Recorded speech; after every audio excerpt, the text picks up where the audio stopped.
तो यूक्रेन ने रूस की धरती पर अब जो ड्रोन हमले करने शुरू किए हैं वो ज़ेलेंस्की सेना का प्रतिशोध माना जा रहा है।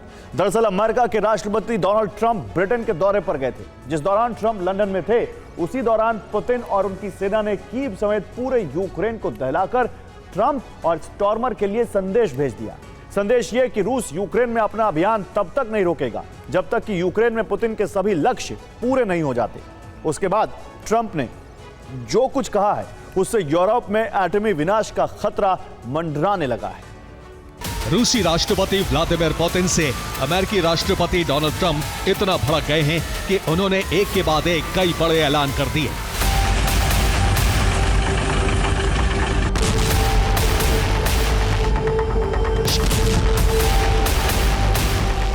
ट्रंप ने कहा कि पुतिन ने उन्हें निराश किया है। पुतिन अमेरिकी लीडरशिप का सम्मान नहीं करते। पुतिन युद्ध में खुद के सैनिकों की बलि दे रहे हैं। अंतिम और बड़ी बात ट्रंप ने यह कही कि अब यह समय सीज़फायर का नहीं है।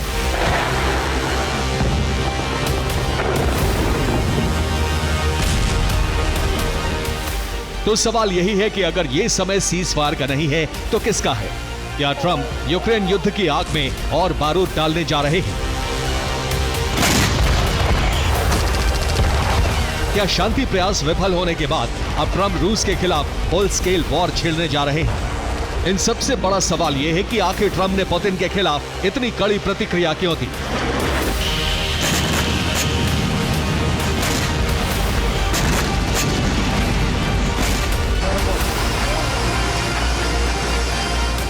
जवाब है यूक्रेन में भड़की युद्ध की ये आग और पुतिन का आक्रामक रुख।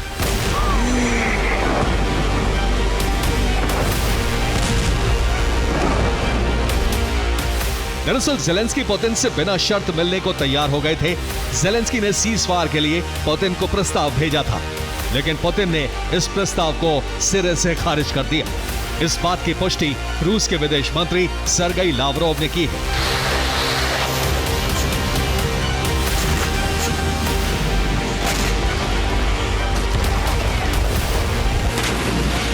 पुतिन युद्ध विराम के लिए तैयार नहीं हुए, अलबत्ता पूरे यूक्रेन में भीषण बमबारी कर कीव पर कब्जे का अभियान तेज कर दिया। तो ट्रंप पुतिन को अंतिम चेतावनी देने पर विवश हो गए। तो रूसी सेना कीव पर आसमान से जबरदस्त बारूदी वर्षा कर रही है। काला सागर से भी कीव पर कैलिबर क्रूज मिसाइलें दागी जा रही हैं।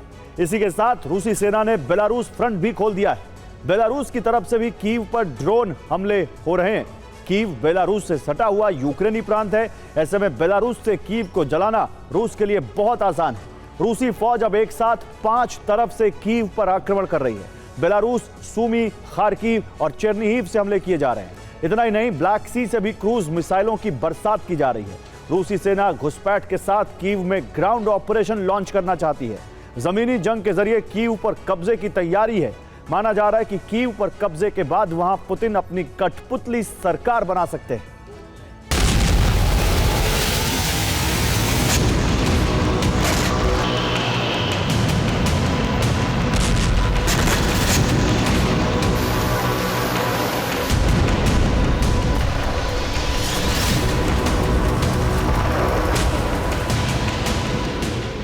पुतिन सेना ने कीव विजय का अभियान तब लॉन्च किया जब अमेरिकी राष्ट्रपति ब्रिटेन में मेहमान नवाजी का लुत्फ ले रहे थे। इसी दौरान रूसी सेना ने यूक्रेन के कोने कोने में बारूदी बरसात का ट्रंप और स्टॉर्मर दोनों को साफ संदेश दे दिया।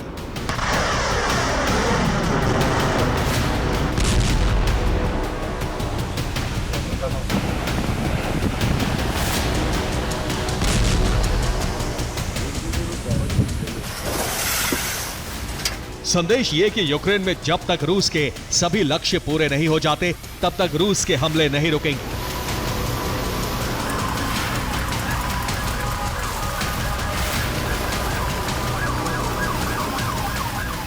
पुतिन का ये संदेश युद्ध भूमि से लंदन पहुंचा तो वहां मौजूद ट्रंप और स्टॉर्मर दोनों रूस पर बेफर पड़े।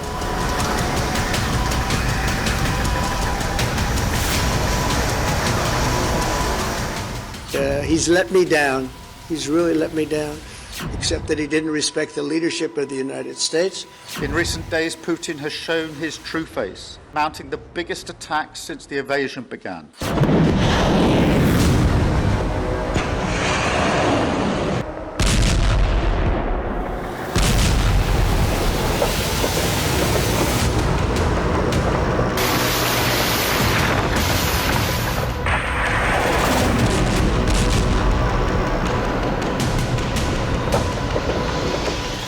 लंदन से ट्रंप और स्टारमर ने भले ही पुतिन के लिए धमकियों और चेतावनियों की नई किश्त जारी की हो, लेकिन सच ये है कि ट्रंप के ब्रिटेन दौरे के दौरान रूस ने यूक्रेनी धरती को सबसे ज्यादा जलाया है।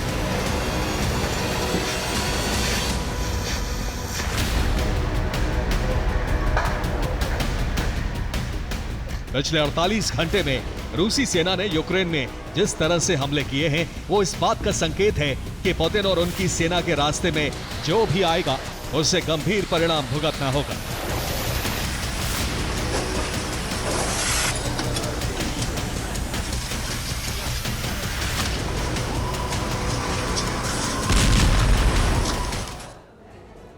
और IAEA ने ज़पोरिज़िया न्यूक्लियर पावर प्लांट को लेकर जो फैसला लिया है उसमें भी बहुत पेच है और उससे भी पुतिन सेना बुरी तरह से भड़क गई है। दरअसल IAEA ने ज़पोरिज़िया न्यूक्लियर पावर प्लांट को लेकर एक प्रस्ताव पारित किया है। इस प्रस्ताव में ज़पोरिज़िया पावर प्लांट को वापस यूक्रेन को देने की वकालत की गई है।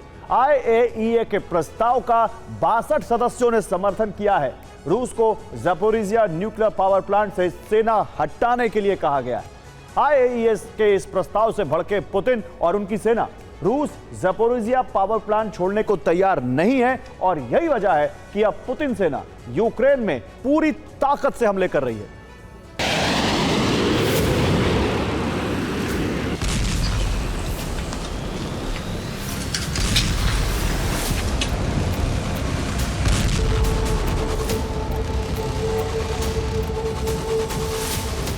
रूस के जबरदस्त हमलों की वजह से इस वक्त यूक्रेन के 1 दर्जन शहर बुरी तरह से जल रहे हैं।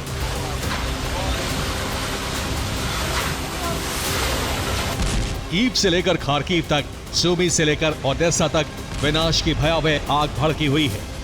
यूक्रेन के सैन्य, ऊर्जा ठिकाने और इमारतें जल रही हैं। रूस के विस्फोट की वजह से यूक्रेन के कई शहरों में आपातकाल लगाना पड़ा है।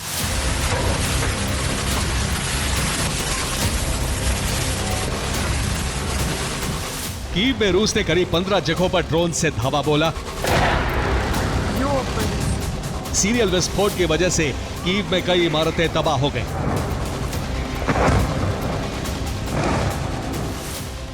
रूस के हमले की वजह से कीव में पब्लिक ट्रांसपोर्ट ठप हो गया।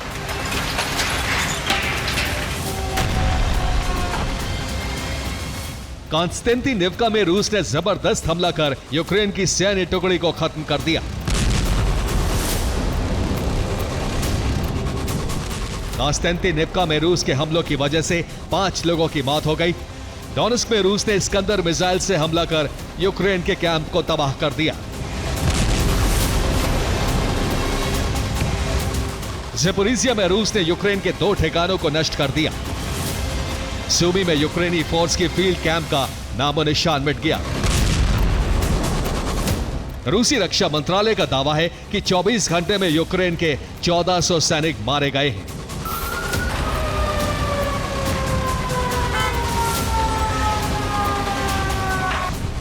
जाहिर है पुतिन पर ट्रंप की धमकियों का कोई असर नहीं पड़ रहा है। यूक्रेन में रूस के हमले लगातार जारी हैं। सवाल यही है कि अब जबकि ट्रंप ने यह ऐलान कर दिया है कि अब वो पुतिन से सीज फायर के लिए नहीं कहेंगे, तो फिर ट्रंप का अगला कदम क्या होगा?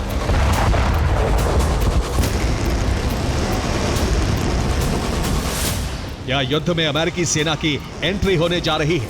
अगर ऐसा हुआ तो क्या पुतिन युद्ध में एटमी विकल्प का इस्तेमाल करेंगे? ये वो सवाल हैं जिनके जवाब दुनिया को जल्द ही मिलने वाले हैं।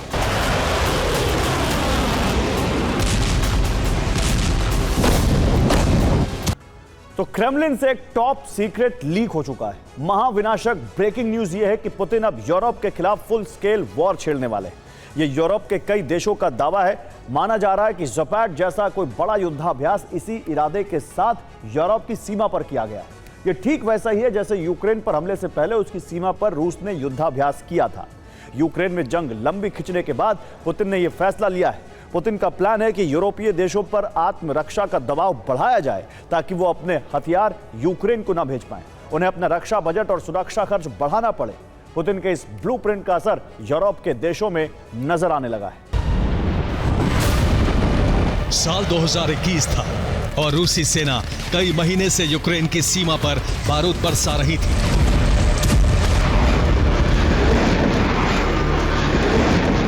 साल 2022 के फरवरी महीने में रूसी सेना ने यूक्रेन की सीमा लांघ दी और विजय अभियान शुरू कर दिया।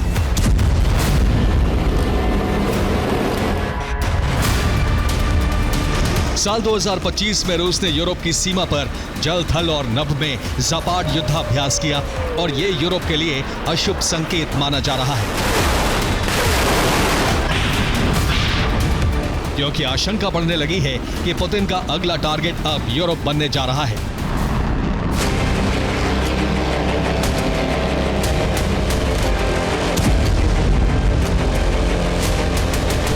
दस सितंबर के बाद एक बार फिर रूसी ड्रोन पोलैंड की सीमा तक पहुंचे। पोलैंड ने इसे रूसी घुसपैठ की दूसरी कोशिश बताया है। ड्रोन बेलारूस की सीमा से पोलैंड की तरफ बढ़ रहे थे। उधर लातविया के समुद्र तट पर भी रूसी ड्रोन का मलबा मिला है। माना जा रहा है कि रूसी ड्रोन लातविया में घुसपैठ कर चुके हैं। यूरोप के नेता कह रहे हैं कि रूस शांति नहीं बल्कि नेटो के साथ संग्राम की तैयारी कर रहा है।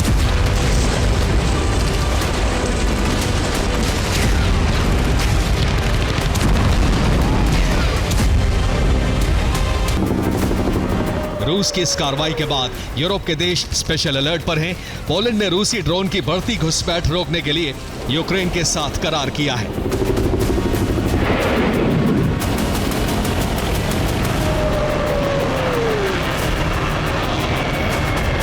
यूक्रेन पोलैंड एक जॉइंट ड्रोन टास्क फोर्स बना रहे हैं। दोनों देशों की सेनाओं का जैटेक यानी joint analysis training and education centre तैयार होने वाला है। यूक्रेनी सेना अपना अनुभव पोलैंड की सेना के साथ साझा करेगी। पोलिश सेना को रूसी ड्रोन गिराने और नए ड्रोन बनाना सिखाया जाएगा। पोलैंड की सेना रूसी ड्रोन्स को गिराने की बड़ी तैयारी में जुट गई है। पोलिश सेना बॉर्डर से सटे इलाकों में नए एंटी ड्रोन सिस्टम तैनात कर रही है। इस एंटी ड्रोन सिस्टम का नाम है मॉन्स्टर ऑफ तार्नो। ये 1 मिनट में 3600 राउंड फायर करता है। ये सिस्टम पोलैंड में ही बनाया गया है। इसके साथ ही पोलैंड का कवच तैयार करने के लिए अमेरिका से जैवलिन मिसाइल भी पहुंचने वाली है। ये shoulder mounted anti aircraft system है।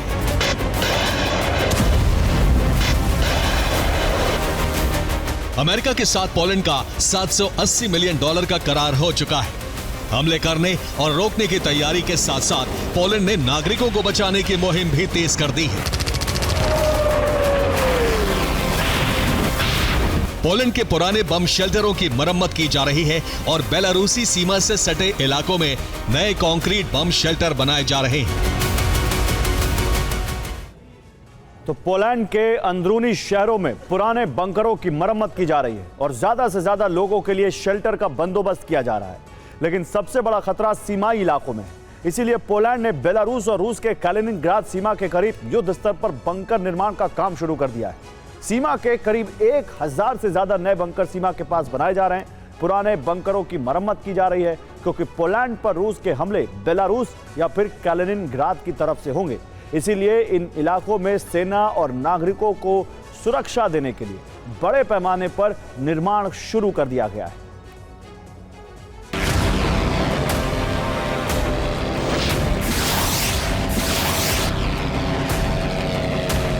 अब यूरोप के 5 देशों में रूसी ड्रोन पहुंच चुके हैं और यूरोपीय देश लगातार बैठकों में सुरक्षा पर मंथन कर रहे हैं। ट्रंप की ब्रिटेन यात्रा के दौरान भी यह मुख्य मुद्दा रहा है। दरअसल यूक्रेन की जंग लंबी खींचने की वजह है यूरोप के देश जो अमेरिका से हथियार खरीदकर यूक्रेन को दे रहे हैं।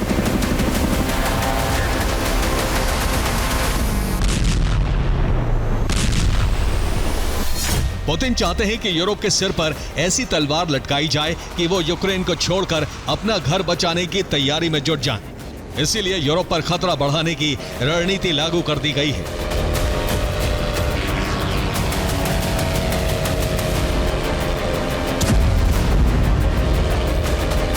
रूस के इस रुख से माना जा रहा है कि यूक्रेन को यूरोपीय मदद रोकने के लिए अब पुतिन हमले के लिए तैयार है। इसकी शुरुआत भी हो चुकी है। 10 सितंबर को पोलैंड में रूस के ड्रोन घुसे। 16 सितंबर को पोलैंड के राष्ट्रपति भवन पर ड्रोन मंडराया। 15 सितंबर को लिथुआनिया में रूस के ड्रोन घुसने की खबर आई। लिथुआनिया की संसद में यह मुद्दा उठाया गया। 18 सितंबर को लातविया में रूस के ड्रोन का मलबा मिला। इससे पहले 27 अगस्त को रोमानिया के बॉर्डर तक रूस के ड्रोन पहुंचे। 19 अगस्त को मोल्दोवा के एयर स्पेस के करीब रूसी ड्रोन देखे गए। इन ड्रोन्स के जरिए रूस ने यूरोप के मन में यह डर पैदा कर दिया है कि अब एयर डिफेंस सिस्टम और एंटी एयरक्राफ्ट सिस्टम यूरोप के लिए जरूरी है। इससे यूक्रेन को मिलने वाली मदद पर असर पड़ेगा। रूस और यूक्रेन की सीमा से सटे देशों में यह डर फैल गया है कि रूस किसी भी दिन हमले कर सकता है। इसीलिए बाल्टिक देशों ने अपनी सीमा पर किलाबंदी तेज कर दी है।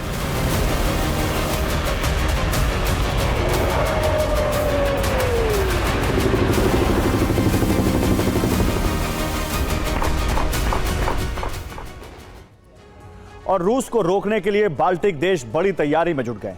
लिथुआनिया की सीमा पर गहरे और चौड़े ट्रेंच बनाए जा रहे हैं, जो हमला होने की सूरत में रूसी सेना की आगे बढ़ने की रफ्तार घटाएंगे और सेना को हमले करने के लिए अच्छी पोजीशन भी देंगे। इसके साथ ही लातविया में भी यही कार्रवाई की जा रही है। दोनों देश अपनी अपनी सीमा पर ड्रैगन टीथ की कई कतार भी लगा रहे हैं, ताकि रूस के टैंक और सैन्य वाहन इस किलाबंदी में उलझ जाएं। बाल्टिक देशों का मानना है कि यूक्रेन के बाद रूस का अगला टारगेट वही बन सकते हैं, इसीलिए यह तैयारी की जा रही है।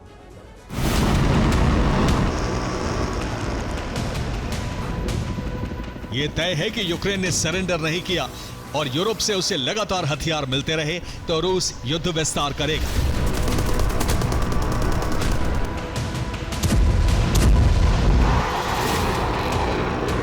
इसके संकेत पुतिन 5 देशों तक अपने ड्रोन भेजकर दे चुके हैं। यूरोप के 5 देशों की सुरक्षा तैयारियों का जायजा लिया जा चुका है। अब रूस बनाम यूरोप की जंग वास्तविक बनने की ओर बढ़ रही है। महासंग्राम रोकने का एकमात्र रास्ता यूक्रेन में रूसी शर्तों को मानना होगा, जिस पर यूरोप तैयार नहीं है, और यही वजह है कि यूरोप को जंग के लिए तैयार रहना होगा। Bureau report, TV9 Bharatvarsh. और अभी तक जिस तरह से रूस ने यूक्रेन में तबाही मचाई है, उससे लगने लगा था कि कुछ दिनों में यूक्रेन का खात्मा हो जाएगा, लेकिन अब यूक्रेन बाजी पलटता हुआ दिख रहा है। इसके पीछे वजह है नेटो से मिले हथियार, जिनके दम पर यूक्रेन ने उन इलाकों में भी रूस को नुकसान पहुंचाया है जहां रूस ने कब्जा कर लिया है। अब यूक्रेन की युद्ध में वापसी होती दिख रही है। फ्रंट लाइन के अलावा उन इलाकों में भी भीषण जंग चल रही है जहां रूस हावी है, लेकिन अब कई इलाकों से रूसी सैनिक पीछे हटे। इसके पीछे यूक्रेन के हमलों का नया पैटर्न है।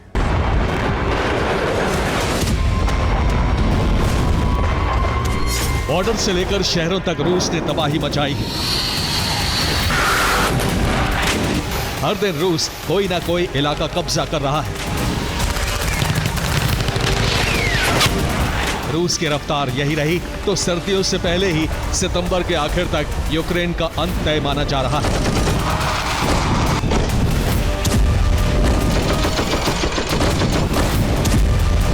लेकिन नेटो देशों ने एक नया ब्लूप्रिंट बनाया है, जिसमें 5 देशों ने सीक्रेट मीटिंग की।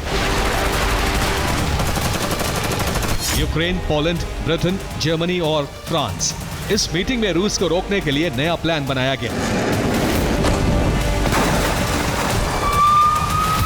मीटिंग में यूरोपियन यूनियन के अध्यक्ष उर्सुला वॉन डर लेयन और नेटो चीफ मार्क रूटे भी शामिल हुए थे।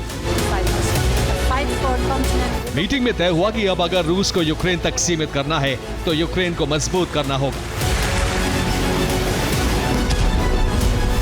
नहीं तो रूस पोलैंड और बाल्टिक देशों तक अपने सैनिकों को बढ़ा सकता है।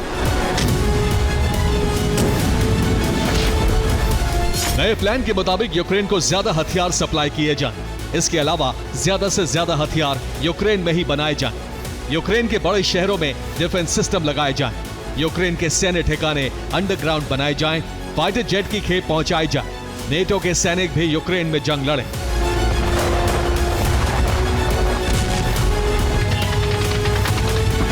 इसके अलावा यूक्रेन रूस के ड्रोन हमलों को रोकने के लिए एंटी ड्रोन सिस्टम लगाने जा रहा है।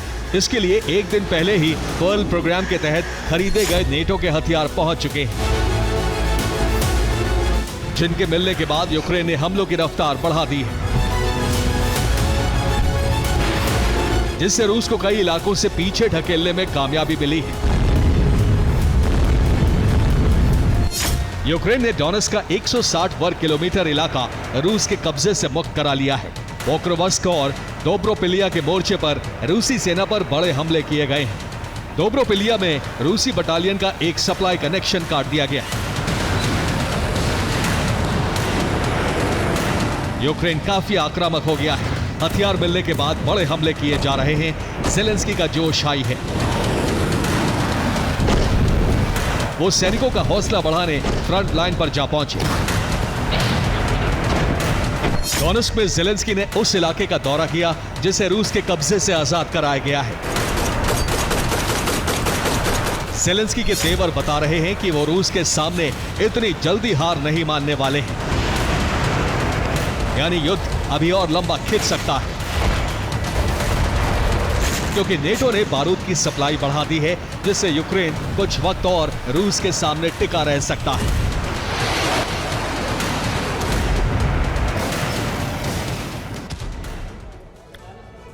और यूक्रेन के आक्रामक तेवर के पीछे बड़ी वजह है नेटो के हथियार, जो पोलैंड बॉर्डर से होते हुए फ्रंट लाइन तक जा पहुंचे। यूक्रेन में हथियार पोलैंड रूट से आते हैं, जो लवीव, लुत्स्क, कीव होते हुए चेर्निहिव तक पहुंचते हैं। इस दौरान हथियारों की सुरक्षा के लिए कई टैंक और आर्मर्ड व्हीकल साथ होते हैं। ड्रोन से भी निगरानी रखी जाती है। चेर्निहिव से आगे उन इलाकों में हथियार पहुंचाए जा रहे हैं जहां भीषण जंग चल रही है। अभी सूमी, खार्किव में फ्रंट लाइन पर, जबकि इससे आगे लुहांस्क और डोनेट्स्क के कई इलाकों तक हथियार पहुंचाए गए। इसके अलावा ज़ैपोरिजिया, खरसोन और ओडेसा भी नेटो के हथियार पहुंच गए हैं, जिससे यूक्रेन बड़े हमले कर रहा है।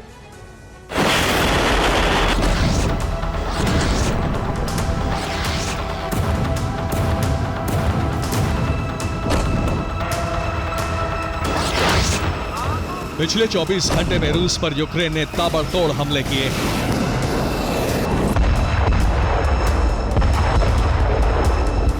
दस से ज्यादा शहरों पर अटैक किया है।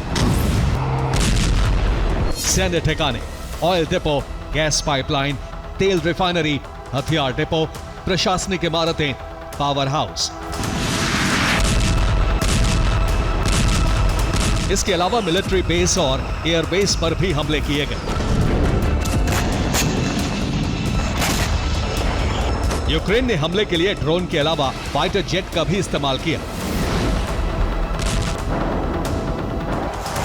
खास तौर से एनर्जी सेक्टर यूक्रेन के टारगेट पर थे। बशकोर्तोस्तान में गैसप्रोम के ऑयल ठिकाने को तबाह कर दिया, जिससे रूस बौखला गया है। आज की रात यूक्रेन के लिए कयामत साबित हो सकती है, क्योंकि रूस पूरी ताकत से हमले कर सकता है।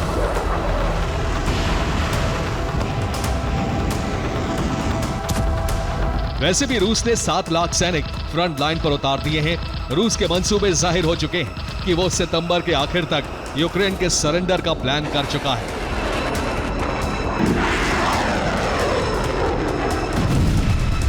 अभी नेप्रोपेट्रोवस्क और डोनेट्स्क के कुछ इलाकों में भीषण जंग चल रही है। रूसी सेना को कई इलाकों से पीछे हटने पर मजबूर कर दिया है। यह रूस के लिए बड़ा झटका है, क्योंकि रूस इन इलाकों को अपना बता चुका है।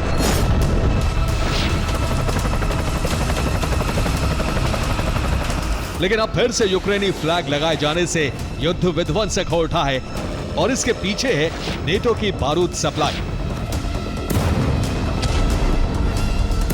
जिसकी वजह से यूक्रेन के युद्ध में वापसी होती दिख रही है। खासतौर से डॉनबास में यूक्रेन फिर से एक्टिव हो चुका है, जो रूस के लिए बुरी खबर है। और रूस के हमले रोकने के लिए यूक्रेन पेट्रियट डिफेंस सिस्टम की तैनाती बढ़ाने जा रहा है। पेट्रियट एक लॉन्ग रेंज मिसाइल सिस्टम है। पेट्रियट की रेंज 160 किलोमीटर है। इससे निकलने वाली मिसाइल की स्पीड 6100 किलोमीटर प्रति घंटा होती है। पेट्रियट सिस्टम दुश्मन के ड्रोन, मिसाइल, एयरक्राफ्ट को इंटरसेप्ट कर सकता है। इसकी टारगेट ट्रैकिंग लिमिट 100 से ज्यादा है। लॉन्च स्टेशन क्षमता 16 मिसाइल प्रति लॉन्चर है। इसे सेटअप करने में करीब 2 घंटे लगते हैं। 5 क्रू मेंबर इससे हमले करते हैं।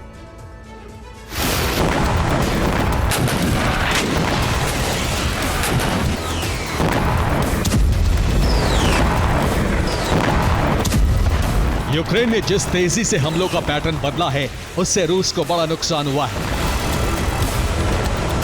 इसी वजह से रूसी सेना ने क्रामातोर्स्क और स्लोवियांस्क की सुरक्षा बढ़ा दी है, अभेद्य किला बना दिया है, क्योंकि रूसी सैनिकों को पीछे ढकेलने के लिए यूक्रेन की नई रणनीति इस तरह है। यूक्रेन पहले ड्रोन स्ट्राइक कर रहा है, जिससे रूसी सैनिकों का फोकस ड्रोन हमलों पर हो जाए। इस दौरान यूक्रेनी सैनिक आगे बढ़ रहे हैं, गुरिल्ला नीति से हमले कर रहे हैं। साथ ही रूस में एनर्जी सेक्टर पर भी हमले किए जा रहे हैं। रूस अपने ठिकानों को बचाने में जुट जाता है, तभी कब्जे वाले इलाके में यूक्रेनी सैनिक घुस जाते हैं। अचानक हमला करके रूसी सैनिकों को वहां से हटने पर मजबूर कर देते हैं।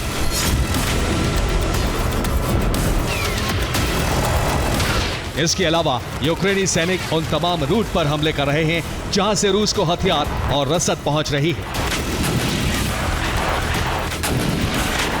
डोनेट्स्क के 3 रूट पर यूक्रेनी सैनिकों का कब्जा हो गया है। करीब 3 हफ्ते से रूसी सैनिकों तक हथियार नहीं पहुंचे हैं। अब रूसी सैनिकों के पास वहां से पीछे हटने के अलावा कोई दूसरा रास्ता नहीं बचा है।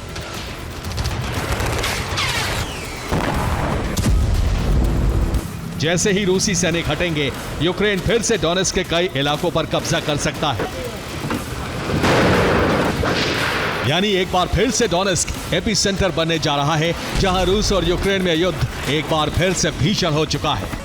तो रूस यूक्रेन की जंग अब विस्तार के बिंदु पर आ चुकी है, लेकिन जंग का यह विस्तार सिर्फ यूरोप तक नहीं होगा, बल्कि भविष्य की जंग में अमेरिका, रूस और चीन टकराएंगे। और यह हालात के आधार पर लगाया गया कोई अनुमान नहीं है, बल्कि ट्रंप ने खुद इसके संकेत दे दिए हैं, जिसके बाद 3 महाशक्तियों के बीच जंग की तैयारी भी शुरू हो चुकी है। लेकिन यह तैयारी किस पैमाने पर हो रही है, अब आपको ये दिखाते हैं। ये चीन के वो घातक हथियार हैं जिनकी क्षमता का अभी तक कोई सटीक जानकारी नहीं बता सका है।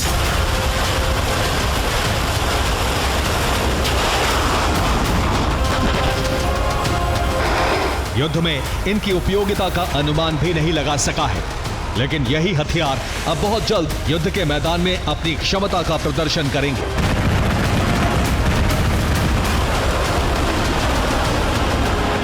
ये कोई अनुमान नहीं है, बल्कि ऐलान है, और ये ऐलान किया है ब्रिटेन के मंच से अमेरिका के प्रेसिडेंट डोनाल्ड ट्रंप ने।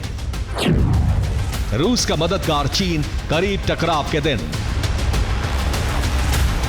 दरअसल अमेरिकी थिंक टैंक्स के अनुमान के आधार पर ट्रंप ने उन हालात का जिक्र किया है जो रूस यूक्रेन के युद्ध का विस्तार है।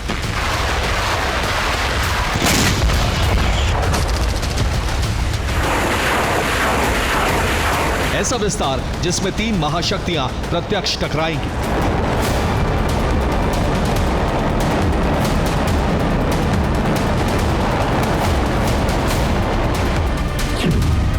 दरअसल ट्रंप ने कहा है कि यूरोप अगर चीन पर टैरिफ लगाता है तो संघर्ष रुक जाएगा, क्योंकि रूस का तेल खरीदने वाला चीन सबसे बड़ा खरीदार है और चीन के पास रूस जैसी दूसरी शक्तियां भी मौजूद हैं।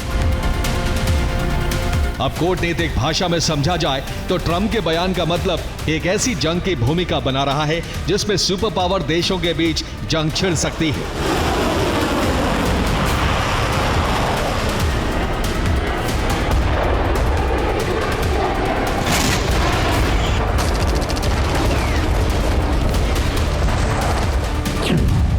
ट्रंप के कहने का मतलब है कि यूक्रेन के युद्ध में रूस का सबसे बड़ा मददगार चीन है। चीन न सिर्फ रूस से तेल खरीदकर उसकी मदद कर रहा है, बल्कि बदले में रूस को हथियारों की सप्लाई भी कर रहा है। इसलिए यूरोप को चीन पर सख्त प्रतिबंध लगाना चाहिए और रूस चीन के खिलाफ एक धुरी में बदल जाना चाहिए।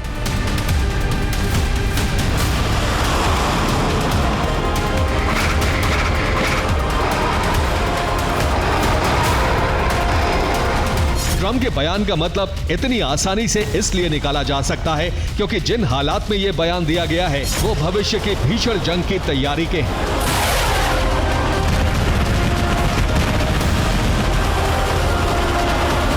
जिसमें तीनों महाशक्तियां अपने अपने स्तर पर बड़ी तैयारी में जुटे हैं। अब इसमें सबसे पहले अमेरिका की तैयारी देखिए।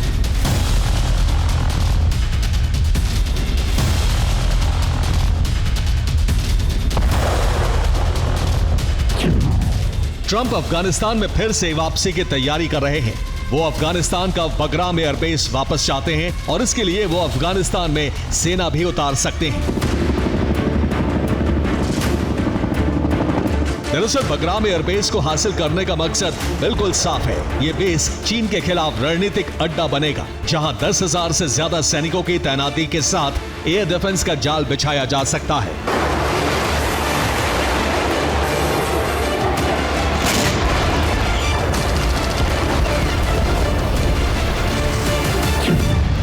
और ऐसा इसलिए क्योंकि बगराम एयरबेस से चीन के न्यूक्लियर सेंटर करीब है। इस बेस से चीन की न्यूक्लियर वेपन फैक्ट्री की दूरी सिर्फ 1 घंटा है, जिसका साफ मतलब है कि चीन के खतरे को महसूस करते हुए अमेरिका ने चीन के घेराव की तैयारी शुरू कर दी है। यानी रूस को लेकर सख्त रुख दिखाने का मकसद अब चीन पर काबू पाना है।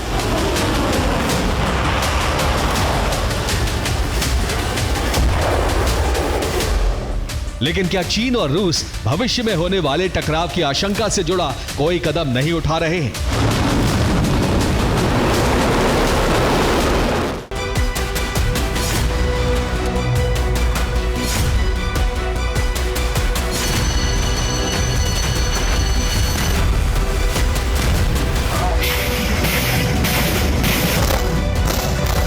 रूस और चीन ने टकराव की संभावना को बहुत पहले भांप लिया था, इसलिए अमेरिका पर शिकंजा कसने के लिए पूर्व में घेराव का मोर्चा खोला गया है।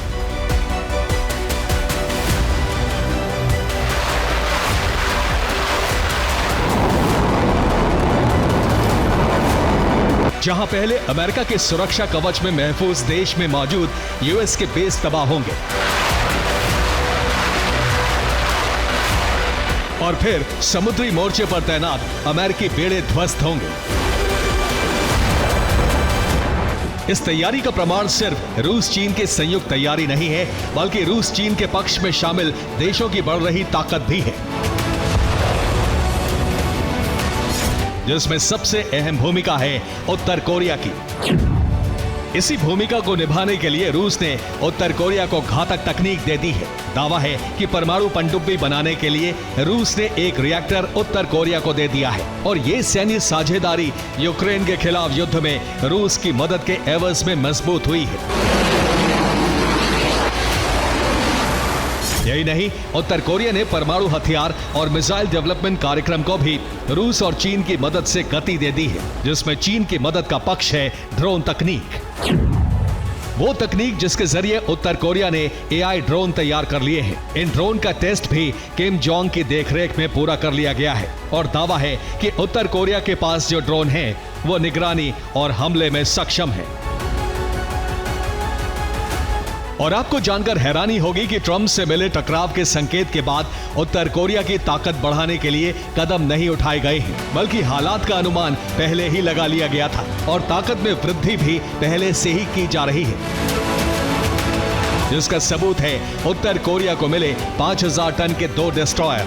अब सवाल यह है कि घेराव पूर्व में ही होगा या मोर्चा दूसरा भी है।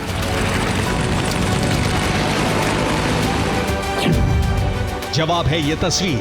अमेरिका के घेराव का एक मोर्चा कैरेबियन सागर भी है, जहां से घेराव के लिए पुतिन वेनेजुएला को साझेदार बना रहे हैं और इस रणनीतिक साझेदारी को नेशनल असेंबली से मंजूरी भी मिल चुकी है। यानी चीन के बाद वेनेजुएला की मदद के लिए रूस भी कैरेबियन सागर में एंट्री करेगा, जहां अमेरिका संघर्ष के सीधे मोर्चे पर होगा और एक बार टकराव साक्षात हुआ तो फिर महाशक्तियों की बारूदी आग में पूरी दुनिया जलेगी। Bureau report, TV9 Bharatvarsh. और युद्ध में अब रूस और यूक्रेन एक दूसरे पर दूसरे विश्व युद्ध के हथियारों से वार पलटवार क्यों कर रहे हैं? क्या दोनों सेनाओं का हथियार भंडार खत्म हो गया है? क्या इसलिए दोनों देशों की सेनाएं अब 80 साल पुराने हथियारों से हमला करने को मजबूर हैं? ये सवाल तब खड़े हुए जब दूसरे विश्व युद्ध के दौरान इस्तेमाल किए गए हथियारों से हमले शुरू कर दिए और इसके बाद पोक्रोवस्क और कुपियांस्क की जंग बहुत भयावह हो गई। यूक्रेन युद्ध में जहां आधुनिक हथियारों से जंग लड़ी जा रही है, वहीं दूसरे विश्व युद्ध के अस्त्र का भी इस्तेमाल किया जा रहा है।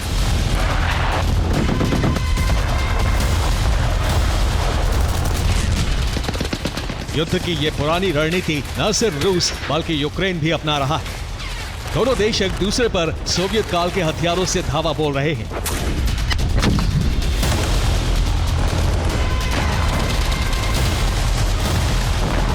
दोनों देश एक दूसरे को किन हथियारों से जख्म दे रहे हैं, हम आपको इसकी पूरी जानकारी देंगे।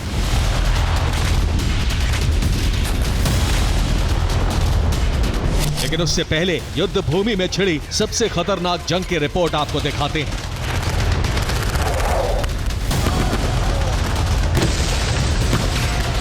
यूक्रेन की धरती।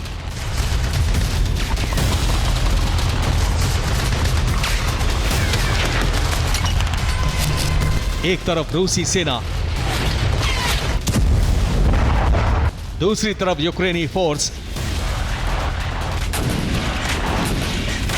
दोनों सेनाओं में आमने सामने की भीषण जंग।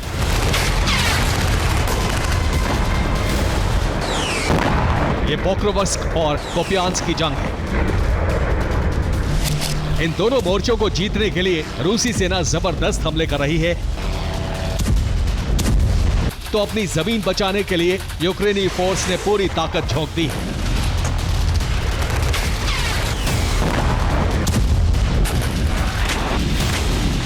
पोक्रोवस्क में रूसी सेना ने जबरदस्त हमला करते हुए यूक्रेन की सप्लाई लाइन को पूरी तरह से काट दिया है। सप्लाई लाइन काटने के बाद रूस ने पोक्रोवस्क में किल जोन बना दिया है। रूस इस किल जोन में यूक्रेनी फोर्स को आने देता है। जब यूक्रेनी सेना वहां आ जाती है तो रूस ड्रोन हमला कर उसे खत्म कर देता है।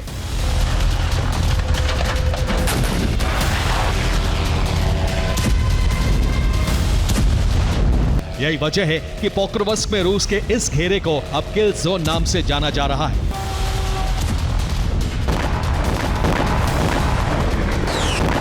रूस ने इसी टैक्टिक्स के तहत पोक्रोवस्क में यूक्रेन के 8 सैनिकों का खात्मा कर दिया।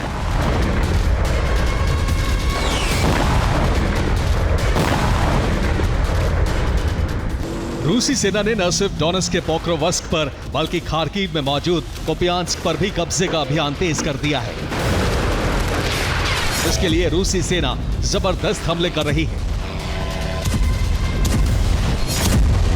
कोपियांस्क में रूसी आर्टिलरी ने हमला कर यूक्रेन के 2 ठिकानों को तबाह कर दिया। रूस के हमले में यूक्रेन के 6 हथियार खत्म हो गए। कोपियांस्क में एक दूसरी जगह यूक्रेनी फोर्स को फ्रंट लाइन छोड़कर भागना पड़ा। नतीजा यह हुआ कि रूस ने कोपियांस्क के 2 गांवों पर कब्जा जमा लिया। कोपियांस्क और पोक्रोवस्क की ये वो जंग है जिनमें रूस और यूक्रेन दोनों दूसरे विश्व युद्ध के हथियारों का इस्तेमाल कर रहे हैं।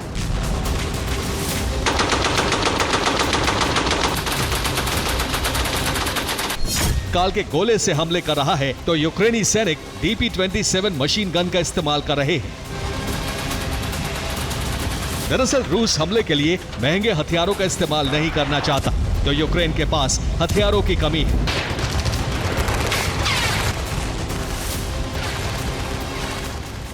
इसलिए वो दूसरे विश्व युद्ध के समय में इस्तेमाल हुए मशीन गन से हमला कर रहा है। रूस और यूक्रेन की इस नई युद्ध नीति के बाद पोक्रोवस्क और कोपियांस्क की लड़ाई विध्वंसक हो गई है। Bureau report, TV9 Bharatvarsh. अरब में एक बड़े युद्ध की दस्तक कभी भी हो सकती है, क्योंकि इजरायल को ईरानी प्रॉक्सी के संपूर्ण सफाई के लिए ट्रंप से ग्रीन सिग्नल मिल गया है। दूसरी तरफ ग्रेटर इजरायल बनाने के लिए नेतन्याहू ने प्लान आगे बढ़ा दिया है, जिससे ईरान बौखला गया है और इजरायल पर हमले के लिए प्रॉक्सी को फरमान जारी कर दिया है। अरब धधक रहा है क्योंकि गाजा के साथ अब यमन और लेबनान भी सुलगने लगे हैं। इजरायल के हमलों से इतना विध्वंस मचा है जिससे ईरान बौखला गया है।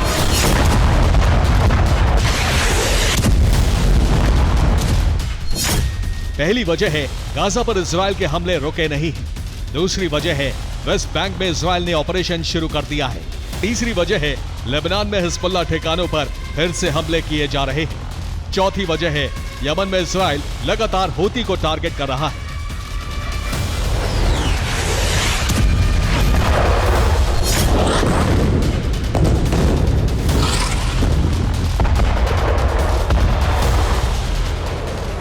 यानी इजरायल लगातार ईरानी प्रॉक्सी पर हमले कर रहा है और हमलों में प्रॉक्सी गुटों को जबरदस्त नुकसान हो रहा है।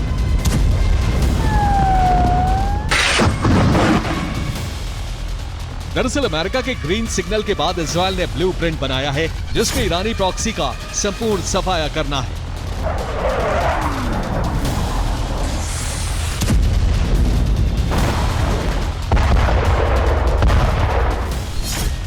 इसके लिए ईरान से हथियार सप्लाई को रोकना भी शामिल है।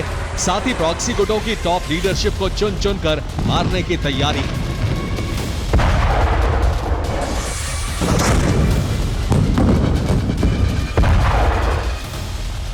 इजराइल इसी पैटर्न से यमन में हमले कर रहा है, जिसमें वो हूती गुट के बड़े कमांडर का खात्मा कर रहा है। कुछ दिन पहले ऐसे हमले किए थे जिसमें यमन में हूती शासन के कई मंत्री मार गिराए थे, जबकि 1 साल पहले लेबनान में भी ऐसे ही हमले किए गए थे, जिसमें हिजबुल्लाह के चीफ नसरल्लाह को मारा था। अब बचे हुए कमांडर्स को मारने की तैयारी है।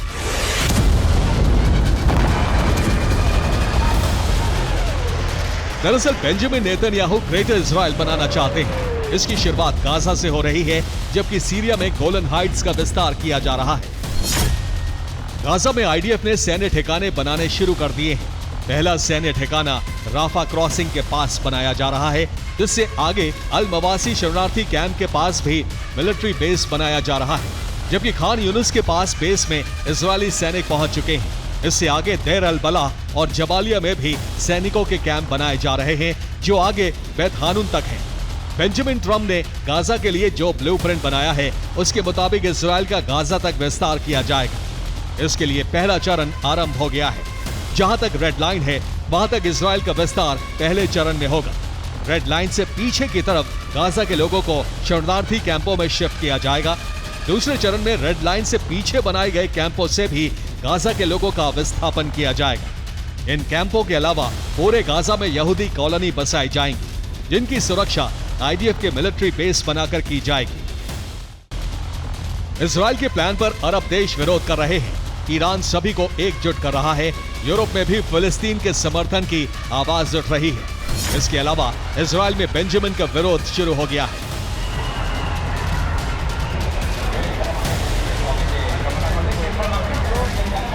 जबकि फिलिस्तीन की मान्यता को लेकर ब्रिटेन और फ्रांस आपस में भिड़ गए हैं। फ्रांस फिलिस्तीन को मान्यता देने की तैयारी में है, जबकि ब्रिटेन इसका विरोध कर रहा है।